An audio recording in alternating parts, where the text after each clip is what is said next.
नहीं रहा। 3 संवैधानिक श्रेणी बना दें, 3 लोगों से लड़ने के लिए 3 लोग तैयार कर दीजिए सम्मानित साथी।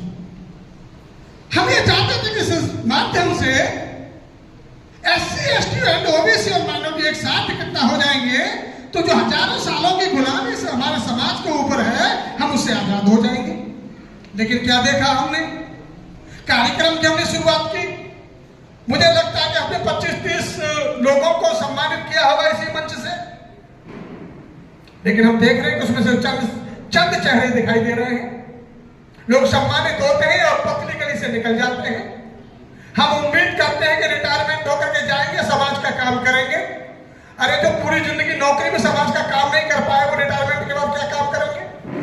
ये आप विश्लेषण करके देखिए, जो लोग यहाँ से सम्मानित होकर गए हैं, कितने कामों में जा रहे हैं, कितने महापुरुषों के कार्यों में जा रहे हैं, या कितने समाज को आगे बढ़ाने का काम कर रहे हैं।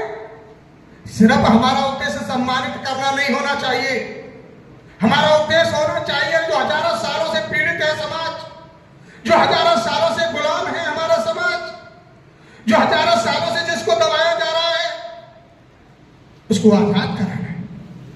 खाली छुआछूत करना ही जातिवाद नहीं होता। शैक्षिक संस्थानों में जाइए, कम नंबर देना भी जातिवाद होता है, इंटरव्यू में कम नंबर देना भी जातिवाद होता है, प्रैक्टिकल में कम नंबर भी जातिवाद होता है, सीट के पीछे बैठाया जाना भी जातिवाद होता है, उसको अधिकार नहीं दिए जाते, ये भी जातिवाद होता है। सम्मानित साथियों, क्या प्रयास किया हम लोगों ने सब उस व्यवस्था को खत्म करने के लिए? इन सारे महापुरुषों की लड़ाई मान सम्मान और स्वाभिमान की थी, किसी भी व्यक्ति की लड़ाई धन दौलत इकट्ठा करने की नहीं थी। लेकिन हमने देखा कि हम सब लोग भूखे नंगे लोग आए और सिर्फ अपना पेट भरने में हम लोग लग गए। ये जो लड़ाई लड़नी थी, उस लड़ाई को तो हम लोग भूल गए। दरअसल ये लड़ाई OBC की थी। OBC के महापुरुष थे सारे के सारे लोग। बाबा साहब अम्बेडकर ने अपना पहला गुरु तथागत बुद्ध को माना, दूसरा गुरु कबीर को माना और तीसरा गुरु ज्योतिबा फुले को माना। उनका कोई पारिवारिक रिश्ता नहीं था सम्मानित साथियों, ये सब के सब वैचारिक रिश्ते थे।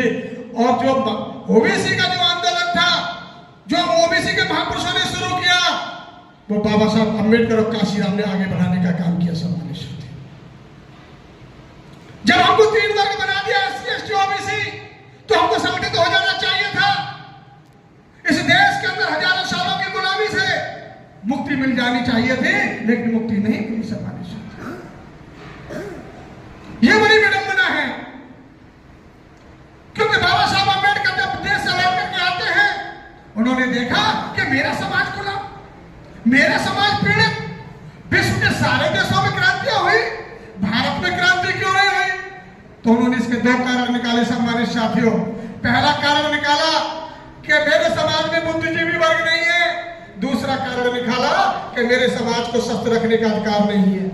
तो बाबा साहब अम्बेडकर ने समाज में बुद्धिजीवी वर्ग पैदा करने के लिए शिक्षा का अधिकार दिया, रिजर्वेशन का अधिकार दिया, और हम उसी रिजर्वेशन से, उसी शिक्षा से हम और आप जैसे लोग पैदा हुए साथियों। लेकिन सोचिए क्या बाबा साहब ने जो सपना देखा था, जो बाबा साहब रोए थे, क्या हम वो सपना पूरा कर पाए? क्या उन्हें बताए हुए रास्ते पे चंद कदम चल पाए? जो उन्होंने रास्ता बनाया था, क्या हम किसी भाई को लेकर के चले कि भाई तुम भी साथ में आओ और इस बाबा साहब और बहुजन महापुरुषों का जो कुर्बानी का जो कारवां है, उसे आगे बढ़ाने का काम करते हैं? लेकिन ऐसा नहीं हुआ सम्मानित साथियों। दोषी महापुरुष नहीं थे, दोषी हम और आप हैं। लोग जाते हैं मंचों में बात करते हैं, बहुत सारे मंचों से मैंने सुना कि शिक्षा वो शेरनी का दूध है जो पिएगा दहाड़ेगा। मैं इस बात को गलत मानता हूं, मैं इस शिक्षा को गलत मानता हूं। आज इस देश के अंदर करोड़ों लोग शिक्षित हैं, लाखों लोग अधिकारी हैं, कर्मचारी हैं। कितने लोग ढाल रहे हैं मुंडर साहब, कितने लोग ढाल रहे हैं? आप जिस शिक्षा की बात करते हैं, दरअसल वो शिक्षा नहीं है। जब तक आपके पास महापुरुषों की शिक्षा नहीं होगी, आप एक कदम भी नहीं ढाल सकते सम्मानित साथियों। इस पर विचार करने की जरूरत है, इस पर सोचने की जरूरत है। बात कभी हम लोग के साथ कर रहे थे बहुजन समाज के निर्माण की, तो केवल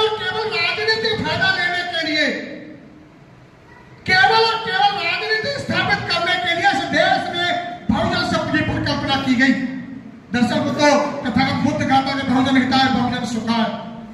बहुत सारे लोग दुखी हो सकते हैं, बहुत सारे लोग सुखी नहीं हो सकते, इसलिए उन्होंने कहा था बहुजन हिताय बहुजन सुखाय। लेकिन मानवर काशीराम ने उसको काउंटर करके इस समाज में राजनीतिक सत्ता स्थापित करने के लिए बहुजन समाज के निर्माण की परिकल्पना की। क्या बहुजन समाज का निर्माण हुआ? सिर्फ और सिर्फ राजनीति स्तर पर बहुजन समाज का निर्माण हुआ। केवल एमपी एमएलए बनने के लिए, मंत्री या सभासद पार्षद बनने के लिए बहुजन समाज का निर्माण हुआ। दरअसल बहुजन समाज का निर्माण होना चाहिए था सामाजिक स्तर पर। क्या सामाजिक स्तर पर बहुजन समाज का निर्माण हुआ है? क्या दो जातियां आपस में बैठ सकती हैं? क्या दो जातियां एक साथ उठ बैठते हैं? अरे मेरे समाज के बोलो लोगों, जब तक दो जातियां, दो कम्युनिटी के लोग एक साथ उठेंगे नहीं, एक साथ बैठेंगे नहीं, तो विचार कहां से बदलेगा?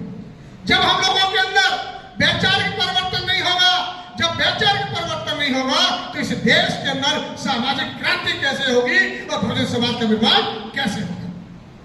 हम लोग आपस में एक दूसरे से छुआछूत मारते हैं, हम एक दूसरे से भेदभाव करते हैं, कहीं जाति के नाम पर करते हैं। जातियों में भी भेदभाव है, कम्युनिटियों में भी भेदभाव है, कई प्रांत में भी भेदभाव है। ये सारी चीजें हमें निकालनी पड़ेगी।